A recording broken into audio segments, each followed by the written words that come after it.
I'd like to thank the organizers and Virology Education for inviting me to speak on the pharmacology of DNABs as they relate to treatment and prevention in HIV.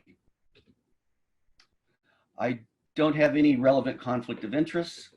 I plan to cover the rationale and development and the potential role of DNABs against HIV, discuss pharmacodynamic targets for prophylaxis and treatment, which are different, touch on disposition of DNABs and elimination, including factors that can influence DNAB pharmacokinetics, and discuss newer treatment approaches, including DNAB modifications and their use in combination.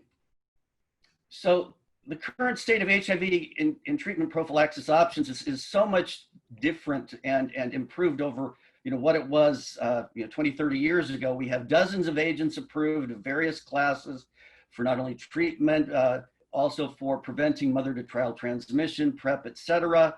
We have single dose combinations, so going from large numbers of tablets and capsules, we now have single dose agents. We're also now moving into an era of long-acting injectable antiretrovirals and even long-acting oral agents. And I know that Dr. Flexner is presenting later in this realm. So, having a whole new class in terms of a whole new approach with DNABs, where do they fit in, or what are some of the unmet needs that they may help in terms of treating and prophylaxing?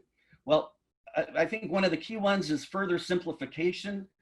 With this long-term treatment, adherence and treatment fatigue are a key issue. We also, because of these longer durations of therapy, we need to limit the development of resistance. Co-infection and some drug interactions, especially with TB, are still a problem. And then in the realm that I work in, which is pediatrics, finding acceptable formulations and dosing informations for infants and young children is still a challenge. And while there are dozens of agents available, there are only a few that we have infant formulations that can be administered. So the DNABs do have some specific roles that they may fill, certainly in PrEP, in preventing mother-to-child transmission, especially during breastfeeding. Non-adherent subjects, again, because they last a long time, and also because their resistance pattern is different, provide an opportunity beyond what we currently have. On a smaller scale, that again, because the resistance pattern is different in patients with highly resistant virus, they may provide some benefit. And then acute use of them early on in therapy may reduce viral load burden and enhance acquired immunity. And they may be part of a cocktail of combination therapy towards looking at a functional cure. So in evaluating potential antibodies that would serve as successful DNABs, there are some key agents characteristics that one looks for. So we're looking for broad and potent anti-HIV humanized monoclonal antibodies. And one aspect is potency and broadness aren't necessarily hand in hand. So we'll discuss that just a little bit later. We want something that protects adult and infant primate challenge models. So having something that we actually can assess preclinically before we actually take it into human studies. We also want antibodies that have no identified anti-self properties. In other words, that a concern of this class versus others is the ability to mount an immune response to the antibodies themselves. And we also want agents that protect against perinatal transmission during breastfeeding, such as PrEP. And some of the newer antibodies, such as VRC01, fulfill many of these above features. Now, VRC01 was the first monoclonal that against HIV from the Vaccine Research Center. It's one that I've worked on a bit. There are newer generations that are more potent, but a lot of the talk and a lot of the data that is out there really focuses on VR1, and so it will predominate in the rest of my presentation. So this just shows a graph of some of the HIV antibodies looking at their potency and breadth. And on the far left in red is VRC01. It was the least potent, if for lack of a better term, with an IC50 around 1, a median IC50 around 1 microgram per ml. And you can see that as additional agents have been evaluated, the median IC50s go down. And again, these are on a log scale, so most of them are about 10 times more potent. The other thing that I think is of interest to keep in mind is that while if you look at some of the agents, and in particular like N6, that the IC50 is about 0.5, if you go to at the very top, that's the one in pink, that not that many of the clades, and this was actually a group of B clades, about between 150 and 200 isolates, actually are resistant. So the ones that are totally resistant are the solid lines at the top. You can find agents that are more potent in terms of the typical IC50, such as PGDM 1400 and one of the newer VRC Cap 256, where the median IC50 is lower, but they actually have more isolates that are resistant. So again, that in some regards, there's a potency issue, which is related to the median bar here, as well as a breadth issue, which is related to the low frequency of totally resistant viruses.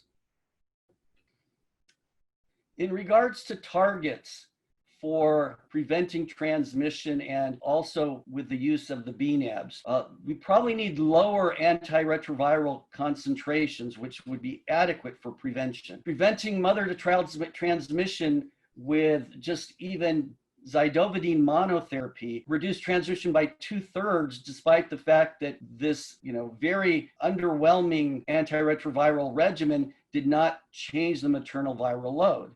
Subsequent to that, we saw that using nevirapine, even single dose, could prevent transmission, although concentrations never achieved levels needed for treatment. More recently, pre-exposure prophylaxis regimens, which are much less aggressive than treatment regimens with FTC and tenofovir, have done a remarkable job in preventing transmission, with almost all transmission occurring in those that basically don't take the drug. And most recently, looking at long-acting injectable agents, in the case of cabotegravir, as a single agent given every 8 weeks at a dosage lower than is being investigated for treatment, prevents transmission as well. And it actually is superior even to the tenofovir FTC combination. Along those lines, DNABs, and in particular VRC01, is being assessed for PrEP. And in this setting, it is being given at a dose of between both 10 and 30 milligrams per kilo every 8 weeks, which is much lower than has been studied when used in treatment interruption and other situations. So if we look at the preventing transmission with weekly challenges in an animal model, we can see that this is 3 different ways of looking at control and a couple of different monoclonal antibodies. That if you continue to give challenges to primates, the controls become infected very early, as here in the dotted black, that after a few challenges, all of them are infected. This is after a single dose of the monoclonal antibody. So if you take VRC01, and remember, this was the first and the least potent, that you can see that, again, while it's much better than control, that after 12 challenges, all of the animals have been infected. And as you go to more potent agents, such as the 3117 and the 101074, that gets extended further on out. When one looks at concentrations at which infection occurs, the monoclonal antibodies, the more potent agents, they do not occur until later. So again, that's why they occur there. And again, the VCR01, again, it occurred between predominantly 1 to 10 microgram per ml. This can also be translated into the risk of infection by an individual challenge. And it's, again, related to the sensitivity of the virus to the antibody, or the neutralizing capacity of the antibody. And so for the VRC01 at a concentration of about 10, there's about a 10% chance from a challenge infection. As you go to the 101074 and the DN117 that are about 10 times more potent, that same risk occurs at a level of about 1 microgram per ml. So there is the concentration, effect relationship, and it does seem to be related to the potency, the in vitro potency in these preclinical models. In contrast to the targets that we are shooting for and that at least are successful in the preclinical models, the concentrations for treatment are much greater. And this is some data presented a couple of years ago using VRCO1 at a high dose, and this is at 40 milligrams per kilo IV every 3 weeks in ACTG 5340, and in patients who had been suppressed on stable antiretroviral treatment. And the way this study was designed is that they were on stable treatment. They received 3 doses. The first dose was given at sort of week -1. And this figure here shows the concentrations of VRCO1 over time after those 3 doses. Then 1 week after that dose was given, they went into a treatment interruption, which is the red line there. And then they were monitored for viral rebound. And the viral rebound on this graph is shown in those blue diamonds. And what you can see is that some of the patients actually had viral rebound before they even got to their second dose. Most of them had viral rebound before they got to their 3rd dose, with just 2 actually getting all 3 doses without having viral rebound. And these viral rebounds really occurred, at concentrations predominantly over 50 microgram per ml. So, in the animal model where the 10 was good enough for prophylaxis, the 50 did not maintain viral suppression in previously suppressed patients. The one interesting other aspect of that is if you looked at the viral isolates in these patients at rebound, the 2 latest rebounds were the 2 subjects that had viruses with the most sensitive virus, i.e. they were the only 2 that had IC50 less than 1. So again, the concentration effect relationship is there, but clearly much higher concentrations are needed for treatment approaches with the DNABs than with prophylaxis.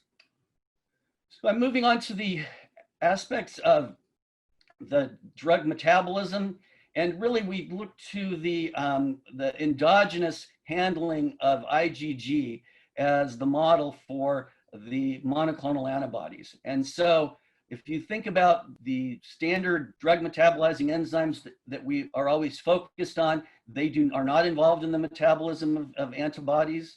And so therefore, all the drug-drug interactions and all the aspects with the cytochrome P450s and the conjugate phase 2 pathways are not really all that relevant.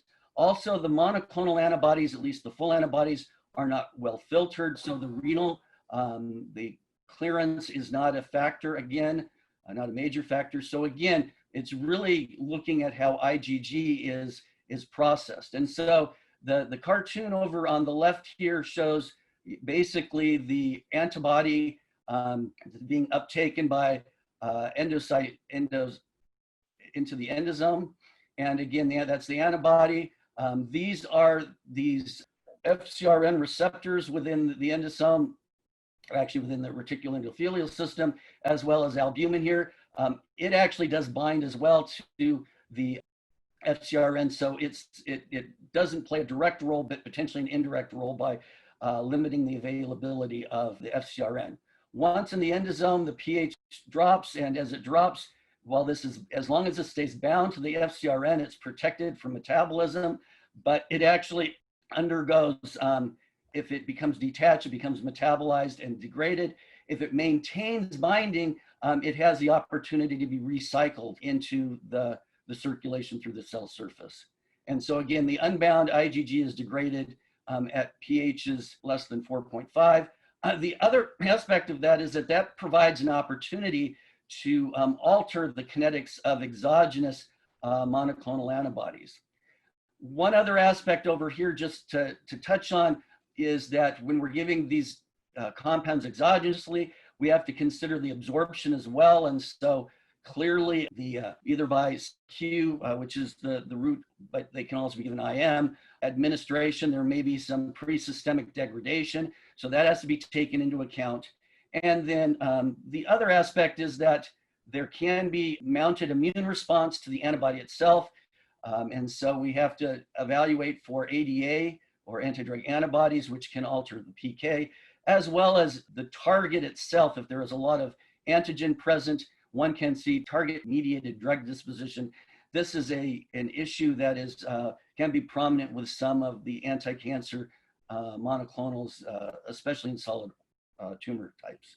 And just to graphically display in a preclinical model what the impact of having ADA development is, this just shows two curves of animals, one with and one without ADA, that you can see identical values initially early on, but once the ADA starts developing, the concentration time profile drops off precipitously over time. This is clinically very relevant for some of the anti-TNF therapies for inflammatory bowel disease as well as rheumatoid arthritis. Has been well documented. It hasn't, there are no good examples yet of this phenomena with DNABs that in terms of at least directly linking to PK, although anti-drug antibodies can develop. As I mentioned before, that the binding of the Fc region to the FcRn receptor in the endosome protects it from endosomal degradation and allows it to be recycled. It also provides the opportunity that if one can modify the Fc region so that the binding is tighter and it doesn't dissociate at that lower pH, that one could then protect it and extend the half-life. And so this is a approach that has been incorporated with onto several monoclonal antibodies, not only just for the anti-HIV antibodies, but we're seeing it now for RSV as well in terms of those antibodies extending the half-life by modifying the binding of the Fc region. So the resulting antibody that is out, one of them is that VRC01 with a 2 amino acid substitution in the Fc region stabilizes that interaction in the acid environment and therefore prolongs the stability and half-life of the VRC01-LS versus VRC01.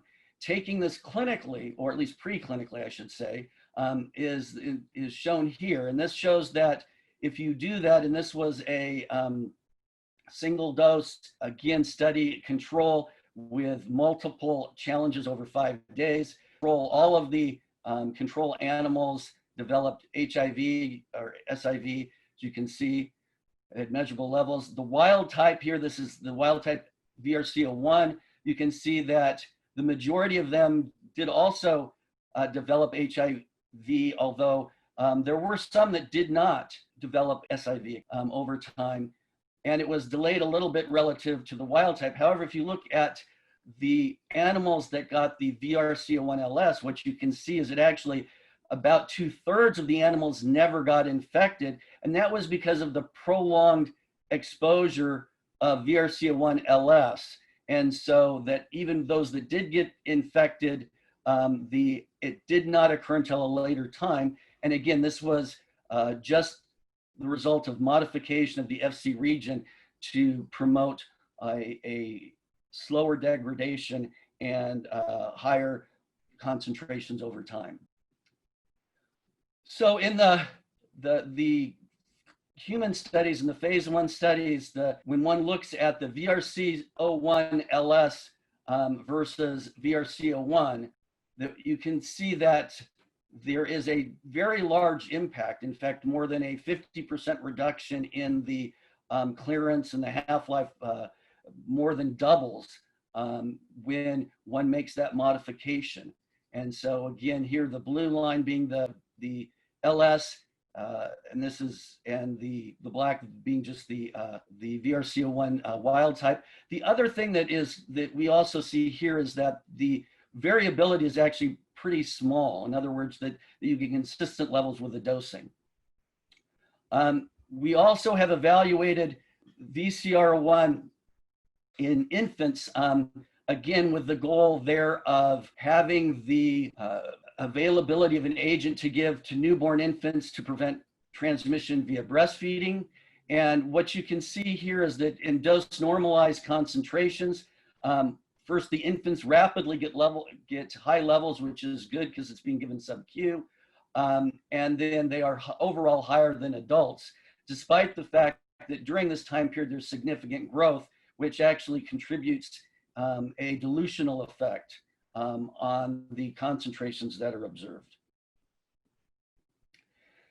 A also very important aspect has to do with HIV status and DNAB pharmacokinetics.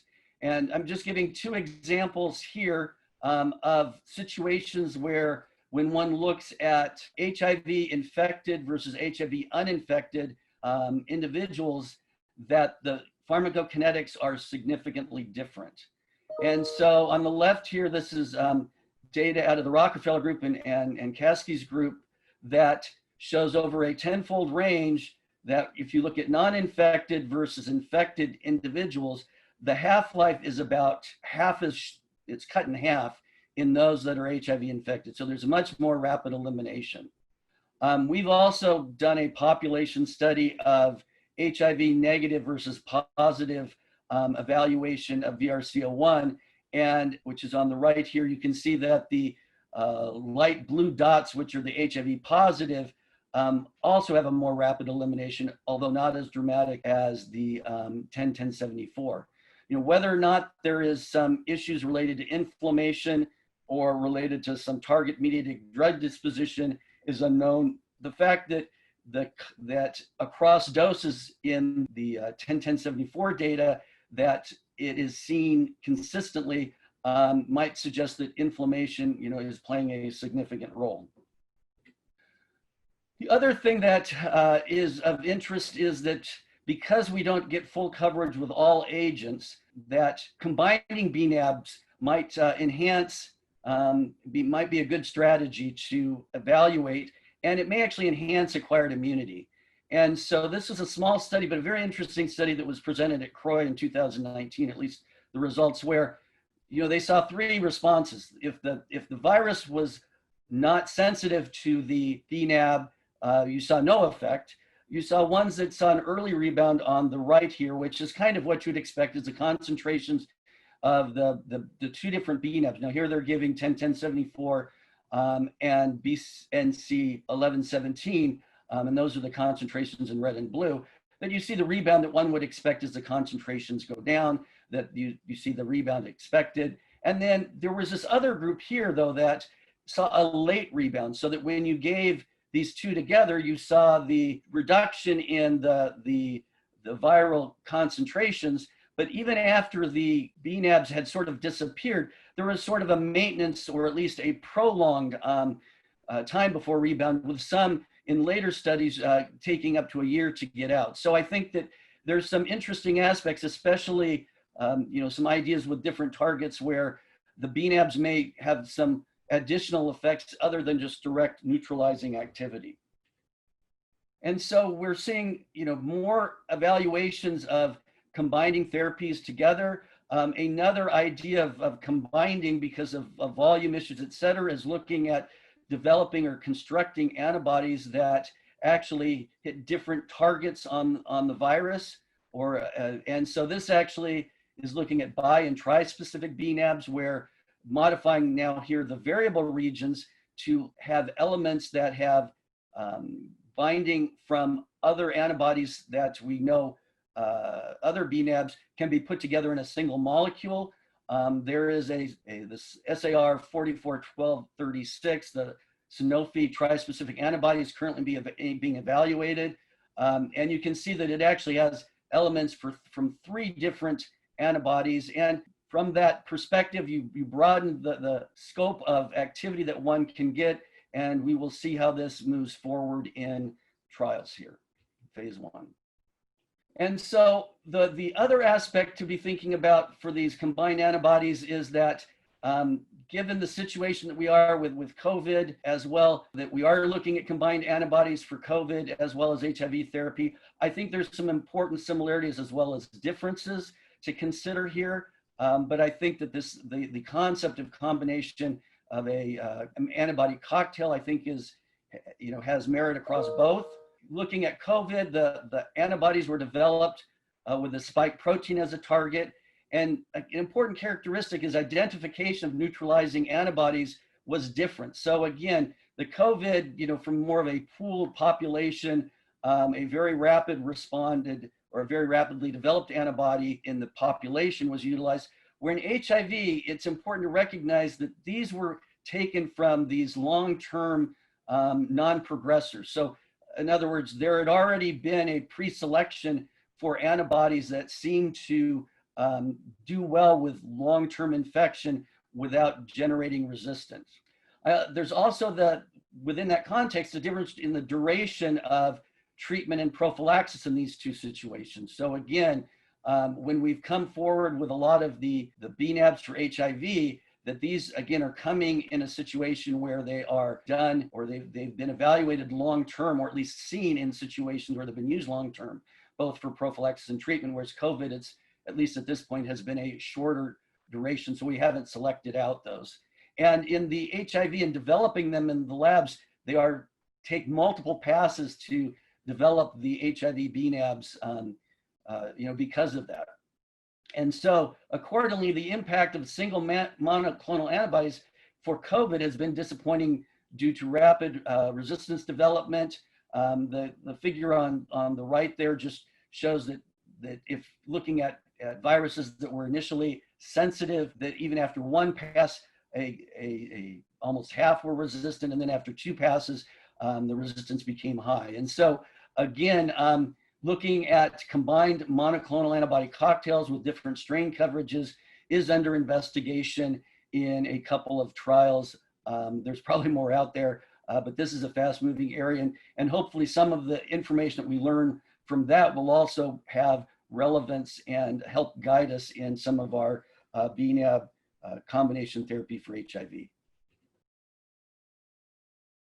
In conclusion, exploration of DNABs against HIV has gained interest, particularly for prophylaxis.